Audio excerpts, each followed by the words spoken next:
Beamy. Shane, 28, chef at a restaurant in the city, been at it for 6 years. Not fine dining, no tasting menus, no wait list that takes months. Just a solid place, honest food, regulars who've sat in the same booths for years. The kind of kitchen where the head chef has been doing this longer than some of the line cooks have been alive. He's not a yeller, doesn't need to be. The expectations are just known. If you're on the line, you move, you call. You don't stand there weighing things while a dish loses heat. I learned in the first year that hesitation in a kitchen is just a slower kind of failure. A dish either goes out or it doesn't. A call either gets made or the whole line backs up behind it. I internalize that faster than most things I've been taught. It's not glamorous work, but it's mine, and I'm good at it. There is something straightforward about a job where the quality of your decisions is visible within minutes.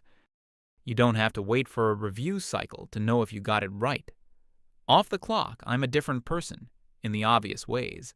I'm not calling out orders at home, not running timers on everything. But the underlying thing, that instinct to move something from idea to actual reality, that doesn't switch off. If something needs to be figured out, I figure it out. If a plan needs to exist, I make it exist. It's not that I think I have uniquely correct judgment about restaurants or weekend activities. It's just that standing around waiting for things to organize themselves has never worked out for anyone I've watched. Try it. Some people read that differently. I came to understand later. Met Leah at a birthday thing for someone we both knew. I can't pinpoint exactly when this was. The apartment was crowded the way those things always are. I ended up near the kitchen out of pure habit. She was nearby with a few people, and we started talking. She teaches Pilates, has built her own client list over a few years, does online stuff around wellness. We talked for a good 2 or 3 hours that night. I got her number before I left. She texted first a day or two later, which I always read as a good sign. We got coffee, then dinner the following week, and from there things took shape without much friction. I liked her quickly, which is not always how it goes for me. I'd been single for close to 2 years before that, not by plan, just how things had gone. One serious relationship before Leah lasted close to 3 years, ended slowly.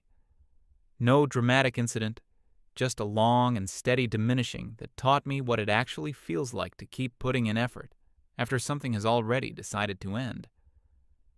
Took me a while after that to stop measuring new things against what that one had felt like. Leah made it easier to stop doing that. She was warm and had her own opinions on things and didn't seem to need me to be anything specific. The first several months together were genuinely uncomplicated. I'd have an idea, make the plan, tell her, and she'd be there. She'd occasionally suggest something herself, and we'd do that instead. It wasn't me controlling the shape of things. It was just how we moved. I booked restaurants, sorted out weekends, picked what we were seeing or where we were going. There was a weekend we drove a couple hours to a spot she'd mentioned wanting to see. I'd looked it up, figured out where to stop for food on the way, had a route. She'd said something like she couldn't believe I'd actually planned the whole thing. Said it like that was remarkable. I didn't know what to say to that. I just said it didn't take long to look up. But that was the texture of the early months. Things happening, her seeming happy that they happened, me not overthinking it. She made comments about it that I took as positive. Things like she liked that I actually did things instead of just talking about doing them. That it felt easy being with me because days didn't just drift. I accepted all of that at face value. Her social media during this period was wellness content, Pilates things, that general lane. Somewhere around 8 or 9 months in, I started noticing the tone of it changing. More posts about recognizing patterns, about reclaiming your voice, about what healthy dynamics look like. I'm not much on social media myself, so I only saw it when she mentioned something. Her close friend, another instructor she worked with fairly often, started coming up in conversation more. I'd met her friend a couple of times at group things. Seemed fine. Nothing that made a strong impression either way. They'd apparently been spending more time together, talking more. I filed that away without thinking much about it. The evening things actually started because I'd made a reservation. The Italian place near my apartment. She'd mentioned wanting to go back months earlier. I remembered. I made the booking. I told her that evening we were leaving at 8. She stopped and looked at me in a way she hadn't before. Not cold, more like she'd been sitting with something, and this had finally given her the opening. She asked if I'd thought about asking her first. I said we'd talked about wanting to go back before. She said that wasn't what she was asking. What came after that was longer than I expected. She said she'd been thinking about how things worked between us, that her friend had helped her see something she hadn't noticed on her own. She said, looking at us from the outside, it was me driving everything and her following, that she hadn't realized how much of that she'd accepted without thinking. She said she'd been doing some reading, talking things through. She'd come to understand that what I'd been doing, making plans and announcing them, was actually a form of not treating her as an equal. She talked about toxic masculinity, about how men who default to leadership do it because they need to feel like they're in charge, not because they're actually trying to help. That the appearance of being helpful and the reality of needing control were easy to confuse from the inside. She said it wasn't about whether I was a good person. It was about a pattern that needed to stop. I want to be honest about what that felt like to hear. I'd been planning things for 10 months because it seemed to make her happy. Now I was being told that the exact behavior she'd called good was actually evidence of something wrong. I sat with that for a moment, then asked what she wanted specifically. She said equal partnership, decisions made together, no more me just setting the direction and expecting her to follow. I thought about it for a few seconds, then said, "Okay, that's what we'll do." She looked like she'd prepared for more resistance and didn't know what to do without it. We went to dinner because the reservation was already there. Had a decent time, talked about other things. I drove home thinking this was a straightforward adjustment. She wanted to feel consulted, wanted to be part of the decisions. Those are fair things to want. I told myself starting that week I'd hold ideas as ideas and bring them to her as questions instead of announcements. We'd pick things together and move from there. Starting that week, I did exactly that. I stopped making unilateral plans. If something came to mind, I'd sit on it and bring it up when we had time to talk about it together. I figured we'd fall into a back and forth pretty naturally. The first time it didn't work was 4 or 5 days later. We had a free evening. I asked what she wanted to do. She threw out a few options and asked which I preferred. I said I was honestly open to any of them. She said that wasn't helpful. I said it was true. She pushed for a real answer.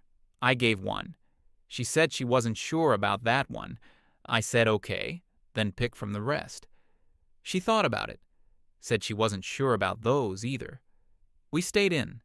It wasn't a fight. The evening just had no air in it. I made food at some point. She was on her phone. We talked about nothing specific. She went home. I told myself it was one evening and we'd get better at it. A few days after that, she asked what I felt like for the weekend. I listed a few things, asked which sounded good to her. She said she wasn't sure. She'd been tired from a busy week with clients. I said we could do something low-key, gave 2 easy options. She said either was fine. I said okay, pick the one you'd prefer. She said I should just pick. I said I was trying not to do that. She looked at me like the whole conversation was exhausting her. Said she just meant for me to pick a restaurant, not every decision for the rest of our lives. I said I didn't know where the line was anymore. She made a sound that wasn't quite a response and changed the subject. We ended up going somewhere. I think she named it eventually, and the evening was fine. But the texture of how we got there was becoming a familiar kind of draining. The following weekend was the first time I started seeing the actual shape of the problem. I had 2 days off back to back, which is unusual for my schedule. I'd left both of them completely clear on purpose, no plans, waiting for us to figure something out together. She came over in the morning. We had coffee, talked about nothing in particular for a while. At some point, the question of what to do with the day came up. I laid out a few options I'd been sitting on, some places we hadn't been, a market in a part of the city neither of us had checked out. She said her legs were sore from teaching the day before. Hiking was probably too much. I took hiking off the table and said, what about the other options? She asked what I actually wanted. I said I wanted to do whatever worked for her. She went back to her phone. I sat there trying to find the path through, some way to move us toward a decision that didn't look like me deciding. I couldn't locate that angle. About an hour passed. She eventually said we should just walk somewhere nearby and get lunch. I said absolutely, let's go, and I meant it. We did that. Had a genuinely fine afternoon. But the mechanics of how we got there meant something. The day didn't start until she stopped waiting and made a call. This time, it was her. She'd done the thing she'd asked me to stop doing. Not because it was controlling, but because it was the only way anything was going to happen. I noticed that and let it sit. I didn't bring it up. There was no version of me saying that out loud that didn't turn into a longer argument. Sunday ran along the same lines. Slow start, nothing settled, eventual small plan that came together fine, but only after we'd used the better part of the day getting there. I went back to work that week with that pattern in my head.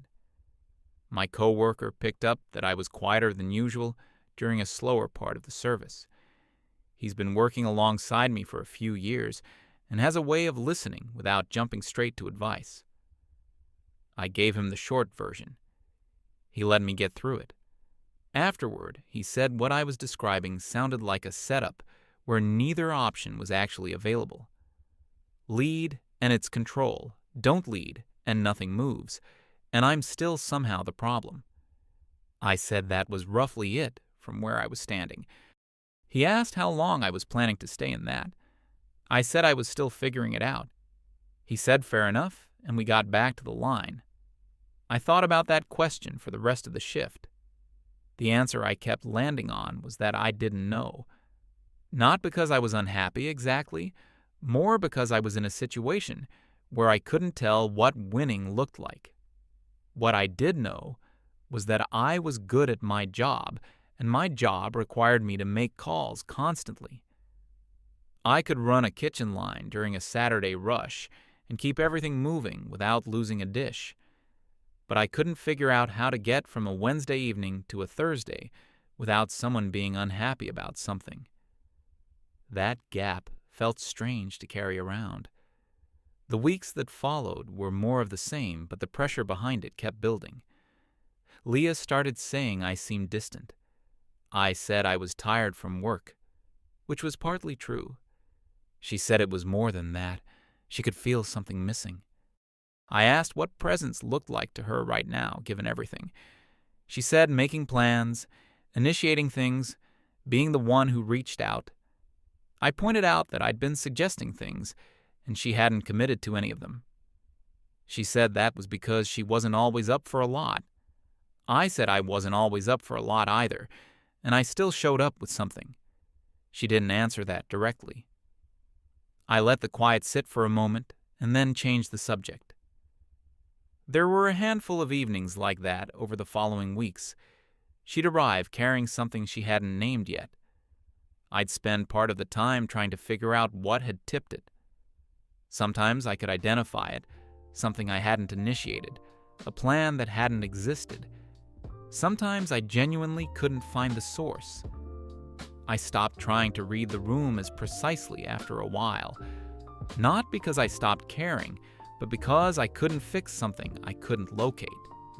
Around this time, the grocery store thing happened. I want to mention it because it locked something into focus. We were doing the regular weekly shop, nothing out of the ordinary. Standing in front of the dairy section, she asked which yogurt to grab. I said any of them was fine, she should pick. She stared at me like I'd done something specific and wrong. Said she couldn't believe I couldn't pick a yogurt. I said I was trying not to be the one making decisions for us, which is what she'd asked. She said that was completely different from a yogurt. I asked her to help me understand where the line was. She said I knew where the line was. I said genuinely, the line had gotten blurry for me, that I couldn't tell anymore what counted as making a decision without her versus just having a preference. She grabbed a yogurt without an answering and walked ahead for the rest of the trip. I pushed the cart and kept quiet. I wasn't angry about it, more like tired in a specific way. The kind of tired that comes from trying to do the right thing and not being able to figure out what the right thing is. Her friend was more present in our conversations now without ever being physically there. Leah would mention her friend's take on something, and it would become part of whatever we were discussing. The framework her friend seemed to operate from was one I was starting to understand pretty well. If a man leads, it's because he can't tolerate not being in charge. If a man stops leading after being asked to, he's punishing the person who asked. There was no position in that framework where a man was just trying to comply with what he'd been told and getting it wrong. It was always something darker underneath. I watched that lens make its way into how Leah read me. Things I'd been doing for almost a year without comment now had interpretations attached to them. I came home after a long double shift one night and was too worn down to suggest dinner plans. She said I was withdrawing. I suggested trying a new place near her apartment a few days later, somewhere that had gotten good reviews. She said I'd made a decision without asking. I said I was asking now. That was the point of mentioning it before doing it. She said the energy behind it was different from genuinely asking. I thought about that for a while after. I genuinely tried to understand what the difference felt like from her end. But I couldn't get there. A suggestion is a suggestion. If the suggestion itself is acceptable, but the energy behind it is the problem, then I don't have the tools to fix that. I don't know how to suggest something in a way that doesn't carry any trace of wanting to do it. I don't know how to modulate the energy behind a dinner suggestion. I don't know what that distinction even means in practice. And I'd stopped asking for clarification because asking always opened a longer conversation that didn't end anywhere useful. Her friend's framing would come in through Leah, and the answer was always some version of I'd understand if I was actually trying. I noticed Leah's posts had gotten more frequent around this time. More pieces about control dressed up as care, about men who look helpful until you pay closer attention. Nothing pointed at me, nothing named. Just a general current that flowed through our conversations. I kept going to work, kept the same level there, came home and existed in what was left. At home, things were just drifting. There wasn't a fight exactly, just a persistent low pressure with no release. The work dinner thing came up around this stretch. A coworker was celebrating something, putting together a small group for drinks after a shift. I mentioned it to Leah, said it was that Friday, asked if she wanted to come. She asked whether I wanted to go. I said I didn't mind going. It was casual, a couple of hours. She asked again, wanted to know if I actually wanted to be there. I said the honest answer was that I was indifferent. It would be a fine enough time either way. She said indifference wasn't a real answer. I said it was the most accurate one I had. She pointed out that I used to just say yes, or make a call about these things, and now I never did. I said I was trying to apply what she'd asked me to apply. She said it felt deliberate. I said it wasn't, and I meant that. We went back and forth and ended up not going. I gave the coworker a vague excuse at work. He didn't push it, just said no problem. Leah hadn't seemed particularly bothered that we'd skipped it, but she also hadn't suggested anything in its place, which I noticed. I kept filing these things away without saying anything. The count was getting long. Times I'd brought something up and she'd deflected. Times she'd been upset that nothing had happened and I'd been the one standing there holding the blame for it. I'm not someone who keeps score as a habit, but when the pattern is consistent enough, it becomes hard not to see the shape of it. The month or so after that was a quieter version of the same dynamic. She'd have evenings where she seemed like she wanted something to happen and nothing did. I'd wait and nothing happened. She'd go home and the next day would be fine. Then it would happen again. I started spending more of my evenings just inside my own routine, watching things I'd had in a backlog, cooking for myself, reading after work, not cutting her off, just not sitting around waiting for something to materialize that wasn't going to materialize. At work, I was the same, calling things, moving fast, getting things done. There was a satisfaction in that I wasn't getting anywhere else. She noticed the change at home, said I seemed checked out. I said I was decompressing after long shifts, which was true. She said it was more than that she could feel me not being there even when I was there. I said I didn't know what to tell her. She said that was kind of the problem. I could have said something longer to that, but I let it go.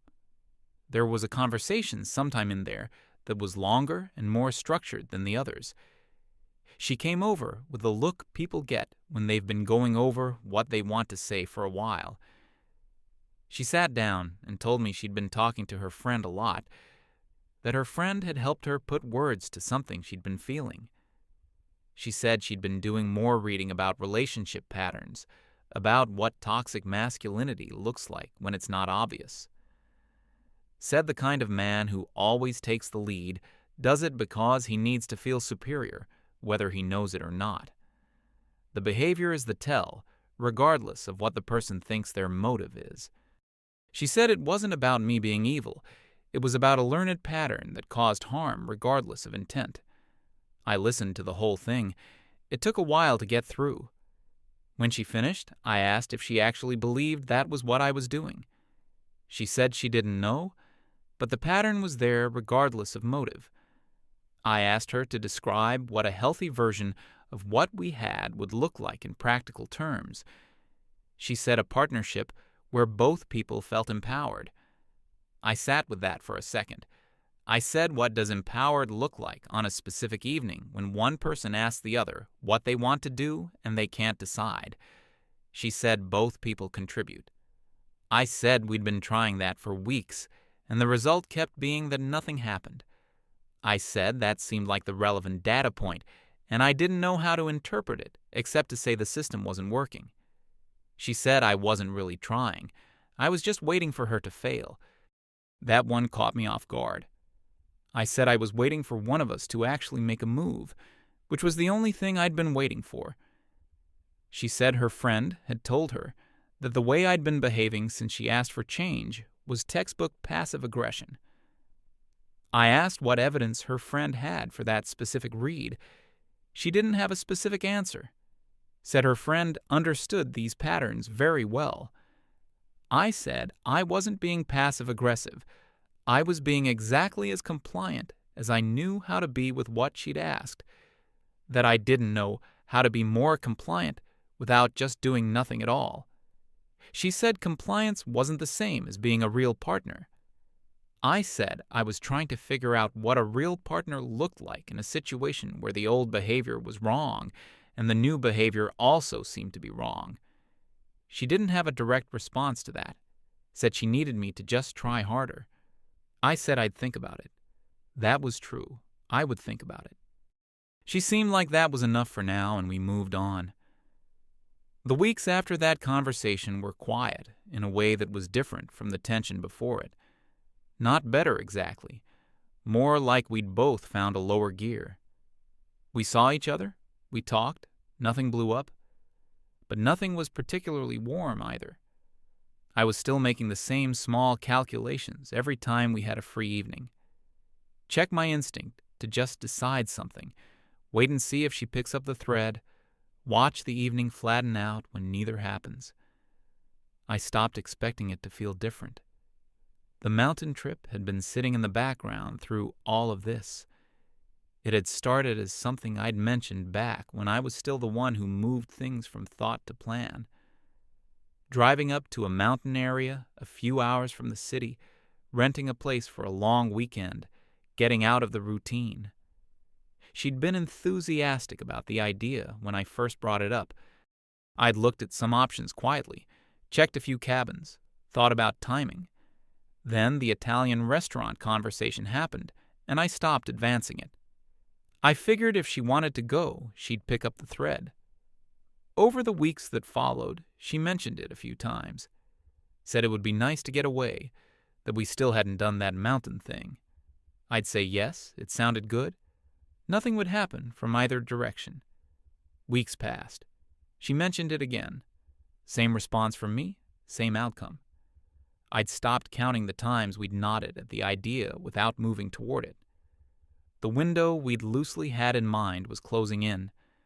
I watched the dates approach, checked availability on the places I'd looked at before, just out of habit, not with any plan attached. Still open, still reasonable. I said nothing. She said nothing.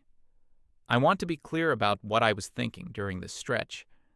I wasn't holding back to make a point or prove something. I was genuinely working from the assumption that if she wanted to go, she'd say, "Let's actually do this." I'd spent months watching a plan not happen because I'd stopped driving it. What I wanted to understand was what happened if neither of us drove it. Was the issue that I'd been driving, or was the issue that nobody drives and things just stay where they are?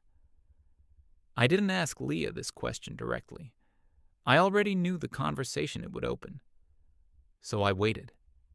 The answer was that nothing happened. One evening, she came over and asked in a casual enough way whether we were still thinking about that trip that weekend. I asked if she'd looked into anything. The change in her posture was immediate. She said I was the one who'd originally brought it up. I said that was true, and that I'd been waiting to see if she wanted to take it somewhere. She said she hadn't known she was supposed to be the one to do that. I said I hadn't known there were established rules about who was supposed to. And then it went sideways faster than any conversation before it. She said I'd been setting her up the whole time, that I'd created a dynamic where no matter what she did, she was going to fail. I said I hadn't set anything up deliberately. She said intent didn't change the result. I asked her to name something she'd wanted in the past couple of months that hadn't happened because I'd stopped it. She listed things. I went through each one. Every item on the list had a version where I'd brought up something connected and she hadn't committed to it. She had a separate explanation for each one, why that particular instance was different, why it didn't count. I asked her then to point to a time she'd made a plan and I hadn't shown up for it. She thought about it for a long stretch of silence. Couldn't name one. Said that wasn't the point. I asked what the point was then. She said real partnership isn't about counting who moved last. It's about both people wanting to move.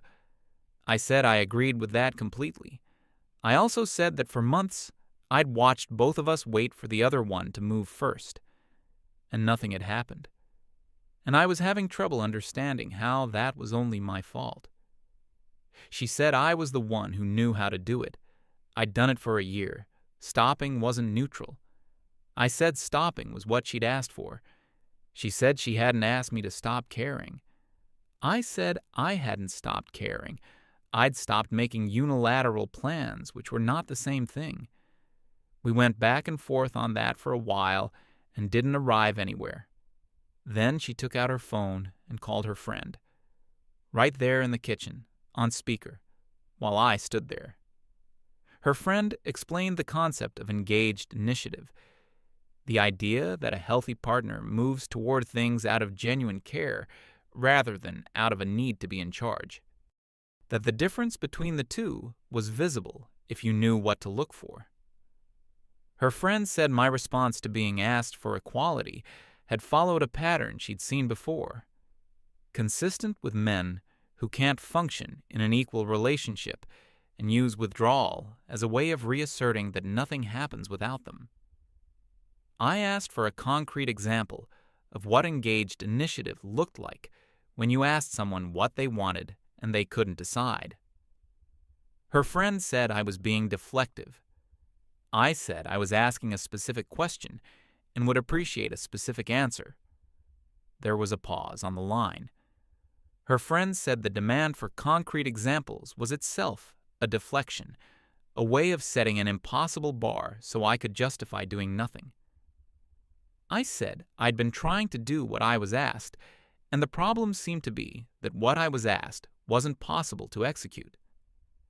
Her friend said that if I genuinely cared, I'd figure it out without needing a manual. I said that was a nice principle that didn't give me anything to work with. Leah ended the call. The kitchen went quiet. She looked genuinely upset, not performing it, actually sitting with something uncomfortable. Said she didn't know how we'd ended up in this place. I said I didn't either, and I meant something different by that than she did. She meant, why was I making it so hard? I meant, why had the basic act of being in a relationship become something I had to navigate like a minefield? I didn't say that out loud. She went home not long after. I sat at the kitchen table for a while after she left. Not angry, just going over things. Then I opened my laptop, pulled up the cabin sites I'd looked at months earlier, found a place, still available, that Saturday through Sunday evening, reasonable price for what it was. Read the listing twice, put in my card details, got the confirmation email, closed the laptop, went to bed, slept better than I had in a while. That felt like information worth noting. The next afternoon, she texted about the weekend. I called instead of texting back, told her I'd booked a cabin in the mountains, leaving Saturday morning, back Sunday evening. Silence on the line for a few seconds. Then she said I'd done it again, made a decision without her. I said yes. She asked why, after all of it. I said because I'd wanted to go, and under the arrangement we'd had for the past several months, it was never going to happen on its own. She asked if she was just supposed to show up to a trip she hadn't been part of planning. I said she was welcome to come. I'd assumed she would, but if she didn't want to come, that was her call. She said she needed to think about it. I said to let me know before I went to sleep. She didn't call back. I packed a bag that evening. Nothing complicated. 2 days of clothes, boots, a book that had been sitting on my shelf. She texted late, after I was already in bed.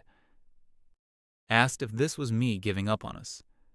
I read it, put the phone down without answering. In the morning, I got up early, loaded the car, made coffee to take with me, sent her a message before leaving. Said I wasn't giving up on anything, I was going to the mountains, that I cared about her, but I couldn't keep existing inside a dynamic where nothing was allowed to move. Reread it once before sending. It said what I meant, which was all I could ask of it. Left without waiting for a reply. 3 hours of driving with my phone on the passenger seat face down, felt it vibrate a few times and left it where it was. I don't know if that was the right call, but I needed the drive to be a drive and not an argument through a screen. The mountains were overcast when I arrived, which I preferred. Something about the flat gray sky made the place feel quieter than it would have in full sun. The cabin was small and matched the photos, nothing misleading about it. Checked in, dropped my bag, went straight out on a trail. Walked for 2 hours, without any particular direction in mind, the kind of walking where your legs just work and your head goes somewhere else. I thought about the kitchen, about the Saturday service I was missing. I thought about the coworker asking how long I was planning to stay in it. Came back, cooked something simple on the small stove the cabin had, ate outside even though it was cool. Read for a while before going to sleep. I went through the messages that night sitting on the porch before bed, several from Leah, moving through different versions of upset. Some of them asked why I'd done it. A few said I was being selfish. One asked whether I even wanted to be in a relationship. The last few had shifted in tone, quieter, like the initial reaction had run its course, and she was somewhere else.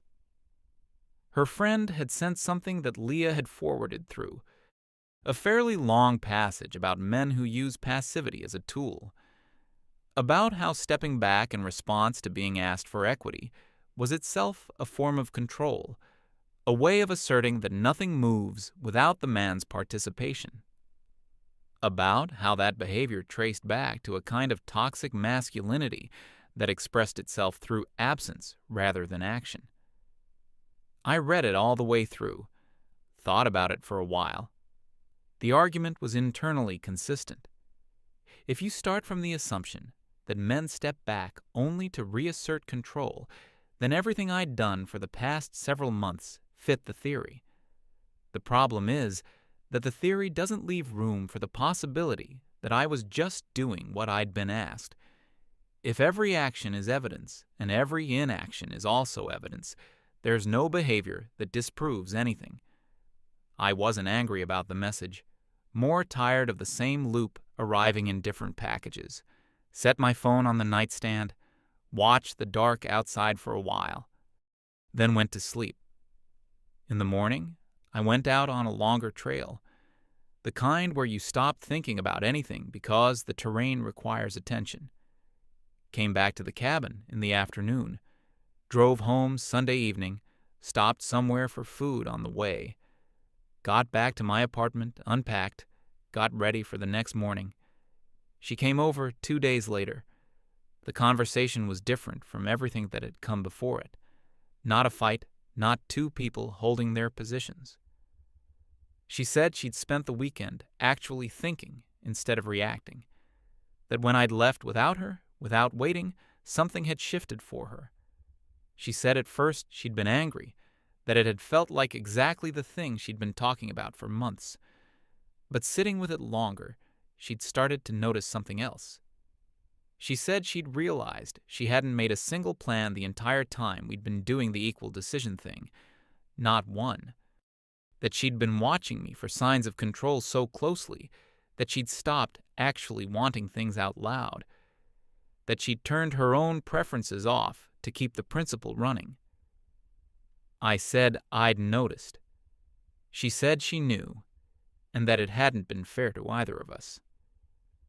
We talked about her friend for a bit, not with blame, more like she was naming something clearly for the first time. She said she'd taken her friend's framework and applied it to everything, even where it didn't fit. That it had taken things I did out of habit, out of how I was built, and turned them into something suspicious. That she'd been so focused on the idea of what the relationship was supposed to look like that she'd stopped paying attention to what it actually was. I listened to that and didn't add to it. Just let her say what she was saying. She asked at the end of it if I was done with us. I told her I genuinely didn't know yet. That was the true answer, and I wasn't going to give her a different one to make the conversation easier to sit in. She said she understood, then asked what would help me know. I said time and space to think without the same pressure. She said, okay. She left that night without knowing what was coming. I sat with it after she left, not trying to reach a conclusion, just letting it be what it was. I'd been in enough kitchens to know that some things need time and you can't rush them. A sauce either reduces right or it doesn't.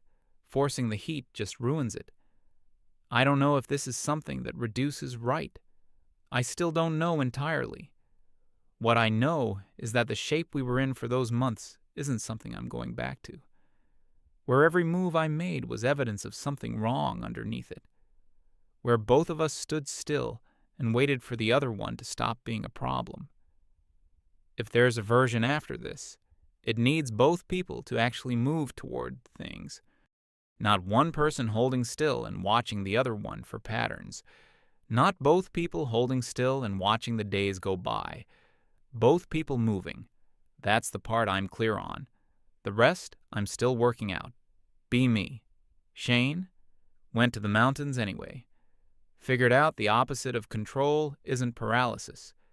Figured out that two people standing still, waiting for the other one to move, is just a different kind of stuck. Still deciding what to do with that.